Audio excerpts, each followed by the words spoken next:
Et c'est ce qui s'est passé.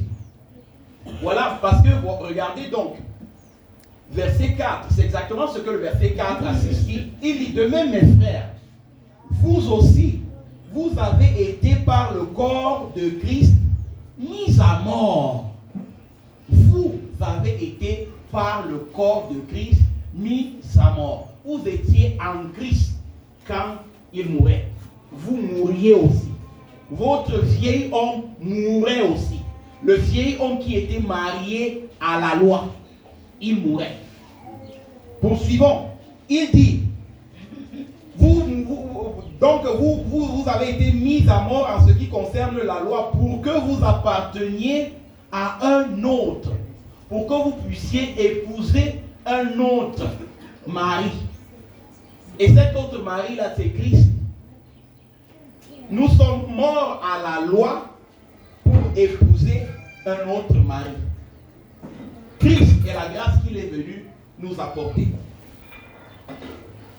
À celui, donc il précise ici, à celui qui est ressuscité de mort. Pour encore préciser qu'il est bien, bel et bien en train de parler de Christ. Pour appartenir à celui qui est mort et ressuscité des morts. Afin que nous portions fruit pour Dieu. Quel est l'objectif du mariage? Quel est l'un des objectifs principaux du mariage? Enfanter.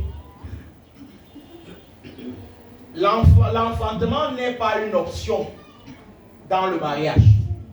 S'il y a un couple qui est marié et qui décide volontairement de ne pas avoir d'enfant, c'est un péché lorsqu'ils ont la possibilité d'avoir. Parce qu'ils veulent ils veulent jouir le plaisir d'être mariés, mais ils ne veulent pas la responsabilité attachée à cela. Vous comprenez? Faisons attention. Faisons attention. Donc, l'objectif d'un mariage, c'est porter fruit. Et voilà pourquoi il parle de fruits. Hier, on a parlé avec le pasteur Lionel, non, de Jean chapitre 15. Si vous êtes en moi, si vous demeurez en moi, que ma parole demeure en vous, vous porterez beaucoup de fruits. C'est l'objectif du mariage. Quand Jésus-Christ te marie, c'est pour que tu portes des fruits pour la gloire de Dieu. Amen. Amen. C'est important. C'est important. Il n'y a pas d'enfant ou d'épouse de Christ qui est sans porter de fruits. Quelle est la preuve donc? Donc tu veux dire que c'est ton mari qui est impuissant? Tu veux accuser ton mari d'impuissance? Non, c'est pas ça. Donc l'objectif, voilà pourquoi il dit justement, verset 5, il compare cela à la vie passée. Il dit, car lorsque nous étions dans la chair, les passions des péchés provoqués par la loi agissaient dans nos membres, de sorte que nous portions des fruits pour la mort. Maintenant, étant donné que nous avons été attachés à Christ, nous portons des fruits agréables à Dieu, des fruits pour la vie. Et voilà pourquoi il dit au verset 6, mais maintenant, nous avons été dégagés de la loi, étant morts à cette loi, sous laquelle nous étions retenus, de sorte que nous servons dans un esprit nouveau, et non selon la lettre qui a vieilli. Et quand on dit justement que il y a un autre piège dans lequel on ne doit pas tomber. Quand on dit que nous avons été dégagés de la loi, on n'est pas en train de dire que quand tu crois en Jésus-Christ, la loi de Dieu ne compte plus. Ce n'est pas ce que l'apôtre Paul est en train de dire. Nous avons été dégagés de la loi dans le sens que la loi n'a plus le pouvoir de nous condamner à mort.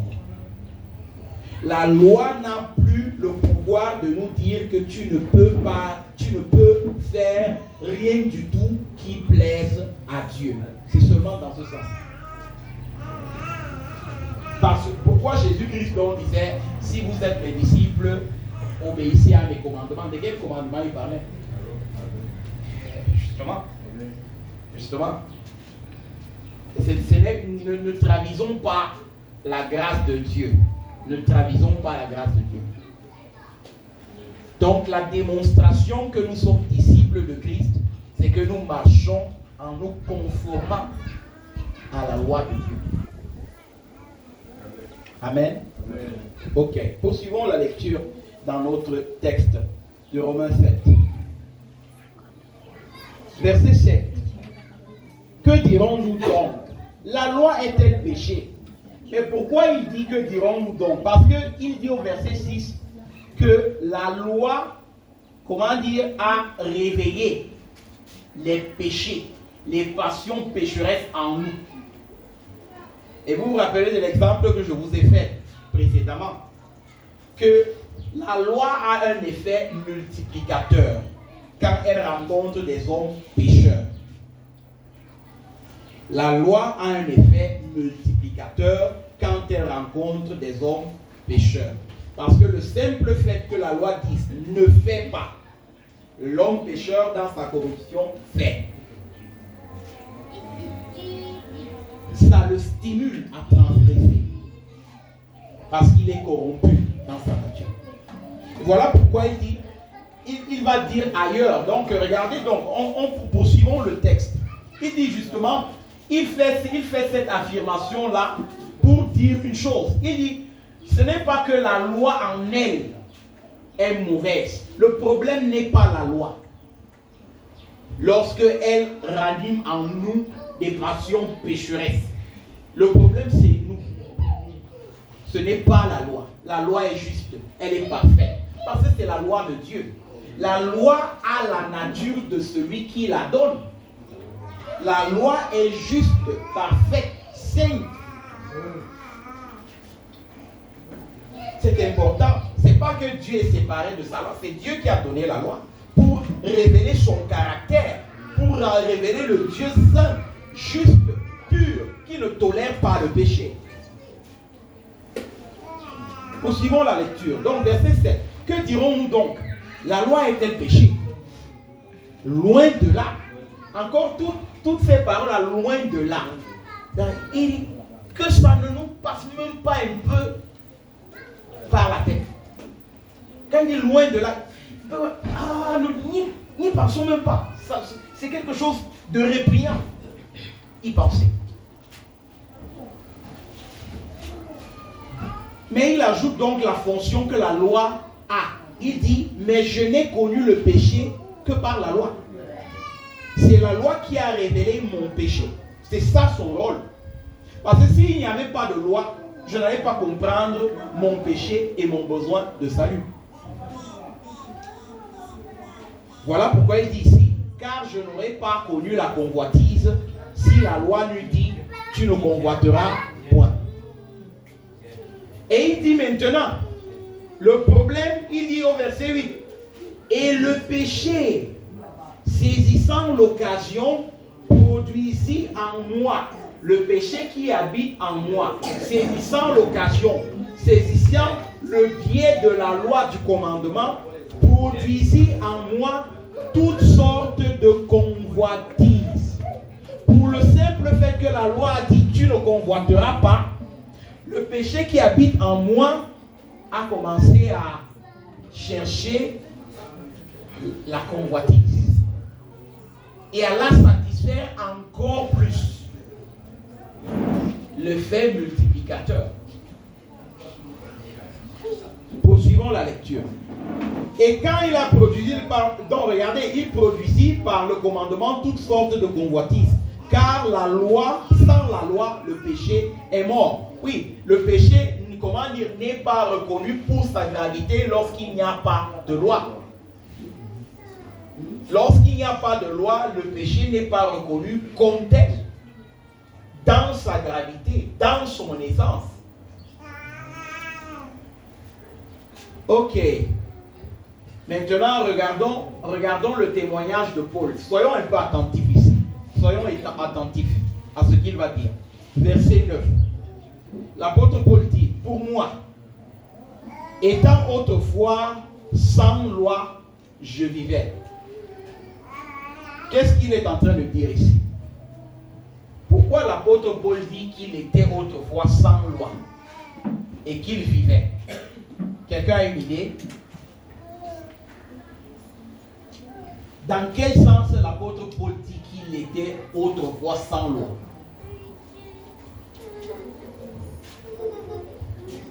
Je t'en prie, mon frère.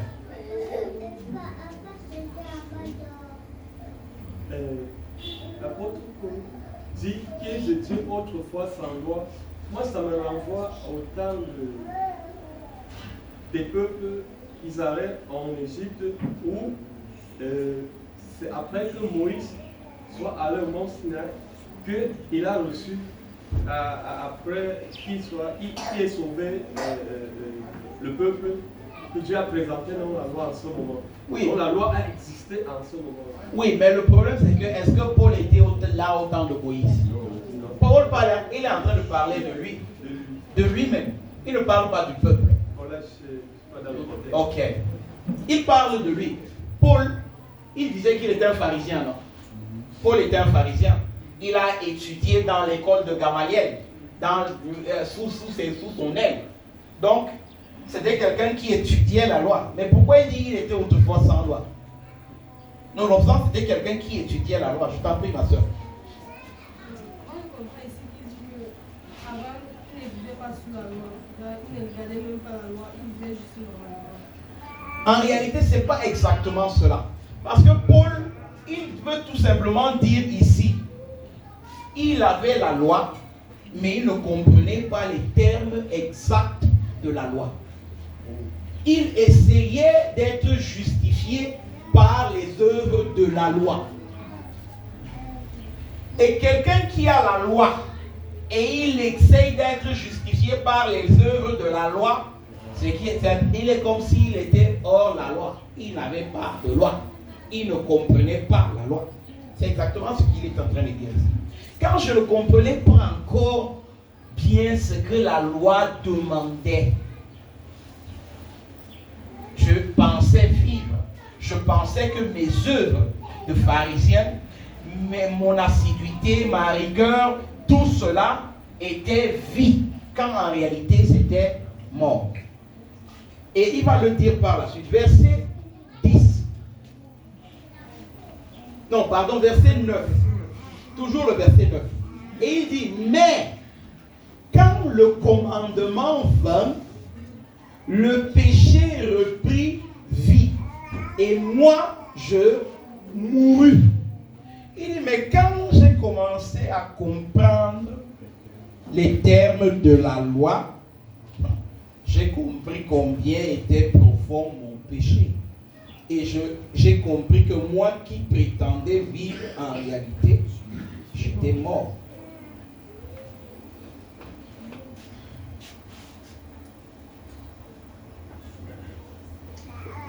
Verset 10. Ainsi le commandement qui conduit à la vie se trouva pour moi conduire à la mort. Il dit, ce n'est que la conséquence. Il dit, ce qui aurait dû, qui prétendait ou que je pensais pouvoir me donner la vie, était en train de me condamner à mort. Moi qui pensais que la loi pouvait produire la vie en moi.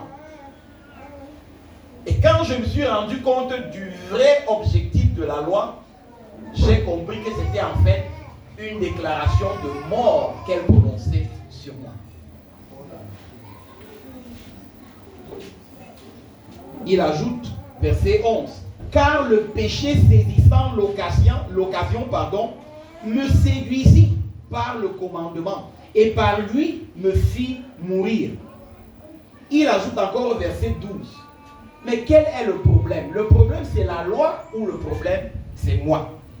Verset 12, voilà là où il précise. La loi donc est sainte et le commandement est saint, juste et bon. Il ajoute donc, mais quel est le problème? Verset 13. Ce qui est bon a-t-il donc été pour moi une occasion de mort? Loin de là. Encore une fois, c'est loin de là. Loin de là. Que je ne le pense même pas. Que je ne l'imagine même pas. Même dans mon sommeil. Il ajoute, mais c'est le péché. Le problème, c'est le péché. Mais c'est le péché afin qu'il se manifesta comme péché, en me donnant la mort par ce qui est bon. Et que par le commandement, il devint condamnable au plus haut point.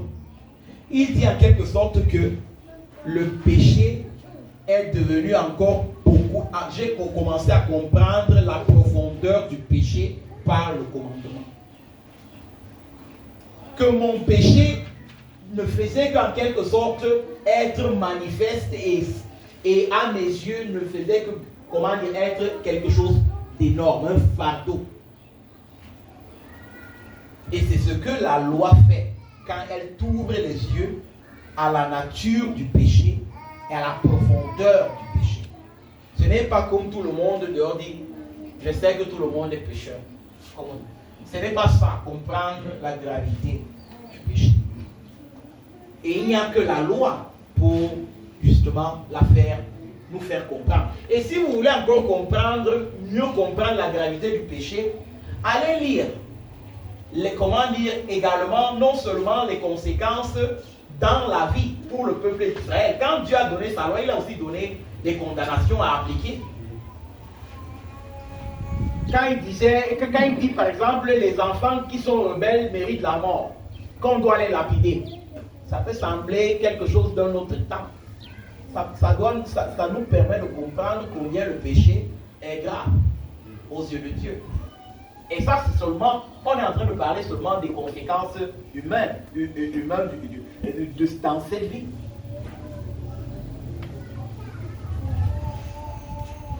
Ok, verset 14. Nous savons en effet que la loi est spirituelle. Mais moi, regardez maintenant. Donc, l'apôtre Paul est toujours en train de parler de lui. Il a parlé de lui au passé. Regardez, dans les versets précédents, il a parlé de lui au passé. Maintenant, il va commencer à parler de lui au présent. Et faisons attention à la suite du texte. C'est parce que c'est une situation dans laquelle tout le monde, tout chrétien se trouve. Tout chrétien honnête. Possiblement. Nous savons en effet que la loi est spirituelle. Mais moi, je suis charnel. Pourquoi il dit moi, je suis charnel? Le mot charnel ici est différent de charnel que vous trouvez dans d'autres contextes. Par exemple, dans Romains 8, il y a encore un autre charnel là. Il est en train ici, dans ce contexte, de dire que moi, je suis un homme corruptible. Il n'est pas en train de dire je suis encore en train de vivre selon la chair comme auparavant. Que je suis encore esclave de mon péché comme auparavant. Il est en train de dire ici, nous savons que la loi est spirituelle. Mais moi, je suis un homme fait de chair. Nonobstant Christ a transformé mon cœur. Il m'a donné une nouvelle identité. Je reste un homme fragile. Vous comprenez? C'est un peu ce qu'il dit. Et vous allez voir là où il va en venir. Parce que l'objectif de Paul ici, c'est de dire, je vous l'anticipe, l'objectif de Paul, c'est de dire ici, que tu peux même avoir, dans la vie chrétienne, si elle consistait seulement à nous donner une nouvelle identité, elle serait invivable. Invivable, ça se dit non? Invivable. Elle serait invivable. C'est ça, non? Invivable. Parce qu'on a besoin de quelque chose d'autre, de la vie de l'esprit, qui nous communique la vie continuellement. Continuellement, dans le combat quotidien. Parce qu'il est en train de parler du quotidien du chrétien. Il dit qu'il ne suffit pas seulement d'avoir une nouvelle identité. Ça ne suffit pas pour te permettre de faire les œuvres de Dieu. Tu as besoin de la puissance du Saint-Esprit. C'est ce qu'il va dire à la fin. Poursuivons d'abord le texte. Vous allez vous en rendre compte.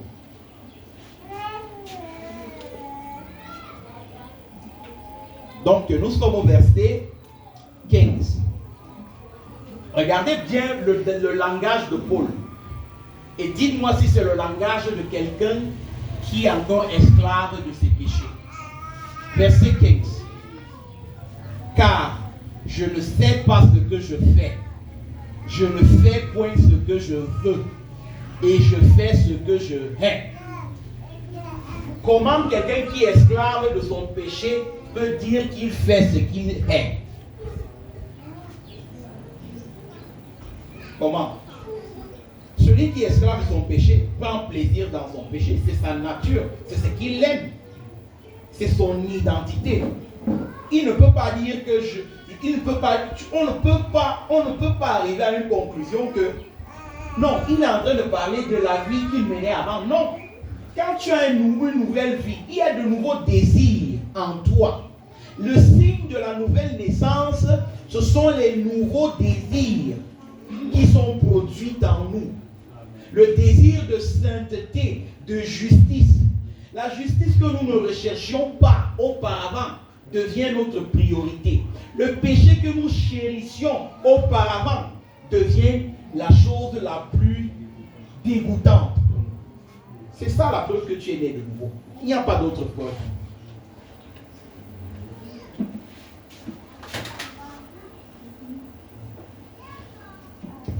Regardez ce que je dis, ce qu'il continue de dire. Verset 16. Or, si je fais ce que je ne veux pas, je reconnais par là que la loi est bonne. Ces deux versets-là mettent en jeu les deux natures dont je vous parlais. Il dit, je fais ce que je ne veux pas. Le premier je fais, à qui? De quel je parle-t-il?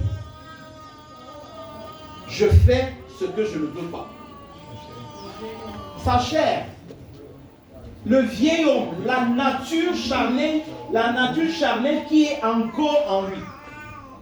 Et ce qu'il est le deuxième jeu, c'est l'homme spirituel, la nouvelle nature, qui cohabite. Il a une seule identité, deux natures.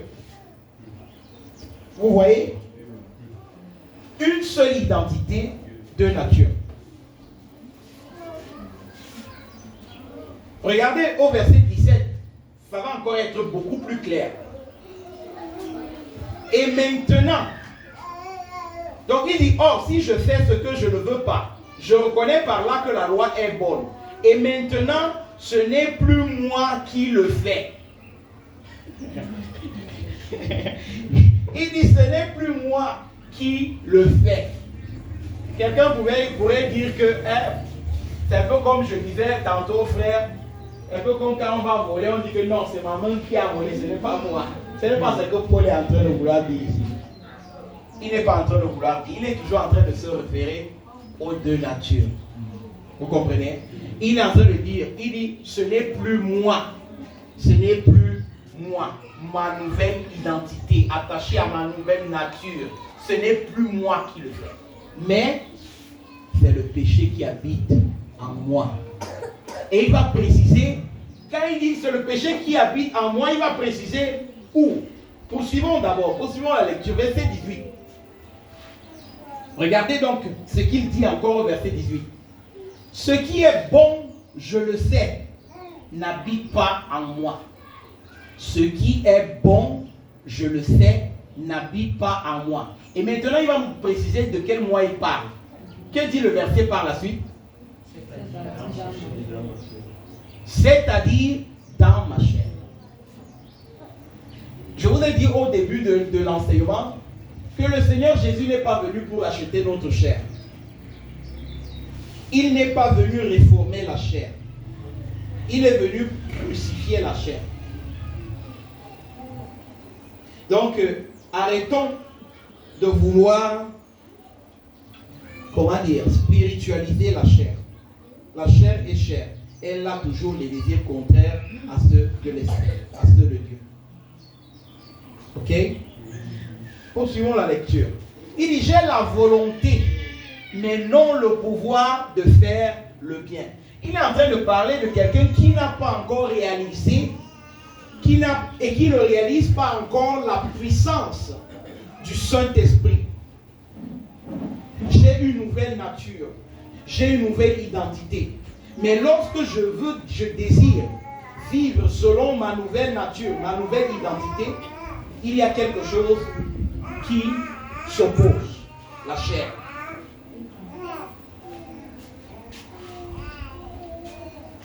Regardez donc au verset 19, il dit, car je ne fais pas le bien que je veux, et je fais le mal que je ne veux pas. Aucun esclave du péché ne peut faire cette affirmation. Il peut prétendre la faire, mais s'il est honnête, il ne peut pas la faire. Il n'y a que quelqu'un qui est né de nouveau qui peut faire cette affirmation. Et si je fais ce que je ne veux pas, encore une fois, ce n'est plus moi qui le fais, mais c'est le péché qui habite en moi. Verset 21. Je trouve donc en moi cette loi. Quand je veux faire le bien, le mal est attaché à moi. C'est un peu comme le texte du prophète, que notre justice est comme un vêtement souillé. C'est toujours ça. Il dit, lorsque j'essaye de servir Dieu par mes propres efforts, par mon propre dévouement, je me trouve toujours en quelque sorte captif par la loi du péché qui est en moi. Je suis libre, mais je suis captif. Regardez donc.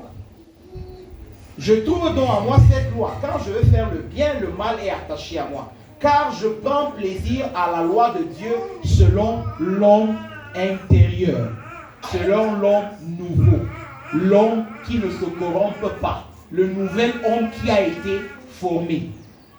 Mais je vois dans mes membres une autre loi qui lutte contre la loi de mon entendement et qui me rend captif de la loi du péché qui est dans mes membres. Le combat spirituel dans la sanctification, c'est un combat permanent. Et la victoire est permanente lorsque nous regardons à l'esprit.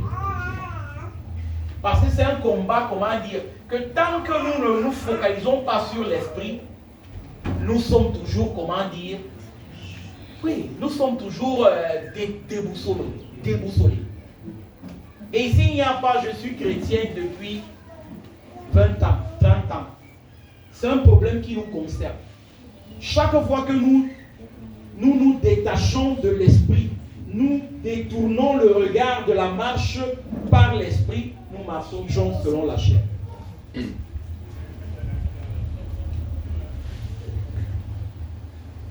Et regardez donc la constatation de Paul, verset 24. Misérable que je suis. Misérable que je suis. Qui me délivrera de ce corps de mort, de cette mort? Misérable que je suis. Ça, c'est une phrase que nous devrions toujours dire devant le Seigneur. Misérable que je suis. Nous approcher de Dieu comme des misérables qui dépendent du pain que Dieu leur fournit, jour après jour, pour vivre. Misérable que je suis, qui me délivrera de ce corps de mort? Si Paul s'arrêtait ici, on allait dire que la vie chrétienne là n'est pas simple. Où est la victoire? Où est donc l'utilité? Paul ne s'arrête pas là. Ça aurait été peut-être une bonne occasion pour continuer à justifier ses péchés, à vivre dans le péché et dire que dans cette affaire-là, c'est toujours un combat, donc on comme s'il n'y avait pas de victoire. Mais Paul ne s'arrête pas là. Il comprend le problème et il comprend également au même moment la solution à cette paranoïa à cette paranoïa, ce combat qu'on ne peut même pas expliquer humainement parlant. Deux natures, une identité, ça semble un peu quelque chose d'étrange. Mais Paul dit, il y a la solution.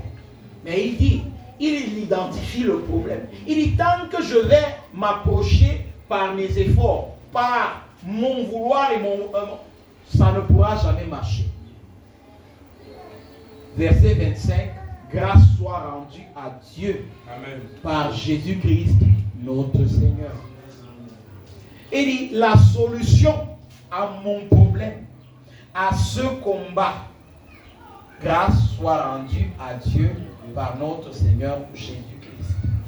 Jésus-Christ est la bonne nouvelle que Dieu a donnée aux hommes. Jésus-Christ est la solution au problème du péché. Notre sanctification se passe toujours par la grâce de Dieu. Nous sommes justifiés par la grâce, par le moyen de la foi. Nous sommes sanctifiés.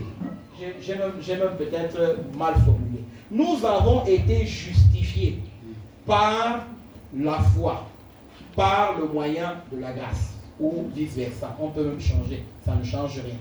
Nous sommes sanctifiés par la foi, par le moyen de la grâce. Nous serons glorifiés par la foi, par le moyen de la grâce. Donc quand on lit ces versets-là, c'est tous ces temps-là de notre salut qui y sont concernés. Tous ces temps-là. Tout n'est que grâce. Chaque fois qu'on regarde à Christ, nous sommes déchargés de nos fardeaux.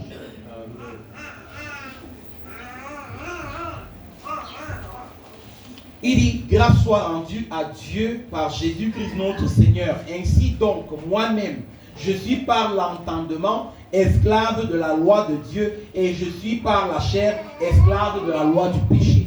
Il dit tout, il n'est pas en train de dire ici qu'il justifie ses péchés. Il dit tout simplement que ma chair, d'une manière ou d'une autre, est toujours attachée au péché. Mais moi, je vis selon l'homme nouveau.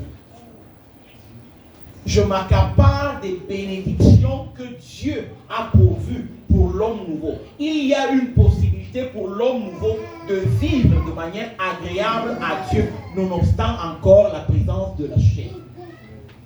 Voilà pourquoi dans le chapitre 8, on enchaîne. Il dira, verset 1. Donc quand on lit les chapitres, comprenez ça, c'est une lettre qui a été donnée sans chapitre. Il n'y avait pas de chapitre. Les chapitres ont été écrits pour nous aider à nous référer. Donc quand on lit la Bible, oublions parfois, ne nous laissons pas conditionner par chapitre 1, chapitre 2, chapitre 3. C'est un message continu. Voilà pourquoi quand vous allez au milieu d'une lettre, parfois vous ne comprenez pas ce qui se passe, ce qui a été dit. Et vous pensez avoir reçu la vérité, mais vous avez reçu seulement une portion. Voilà pourquoi je vous encourageais, et je nous encourageais, nous les pasteurs, à enseigner dans l'église les écritures verset par verset. Les études thématiques servent. Les études thématiques, écoutez, quand les écritures nous laissent également, comment dire, à place aux études thématiques, parce que parfois il y a des problèmes qui se posent dans l'église. Et pour corriger certains problèmes, il faut parfois affronter des thèmes pour corriger. Mais cela ne doit pas être la norme. Parce que nous sommes habitués à vouloir recevoir le mariage. Que dit la Bible du mariage? Que dit la Bible? Que dit? Et on va là à morceaux détachés. Et on ne comprend pas que si tu veux avoir un bon mariage, commence par te nourrir de manière adéquate de la parole de Dieu. Tout va découler. Tout va découler. Parce qu'on veut la facilité, la rapidité. On veut quelque chose que le pasteur va dire et ça va coller, ça va. Non, ce n'est pas comme ça. Vous savez, enseigner la Bible verset par verset, je dis au pasteur, c'est coûteux. Ça va vous coûter. Mais quand vous allez commencer à voir la vie des brebis que le Seigneur vous a confiées, éclore. Vous allez dire que yes. Alléluia. Vous allez dire que yes. C'est ce qui m'est arrivé. Hein. Je ne dis pas quelque chose pour dire. Et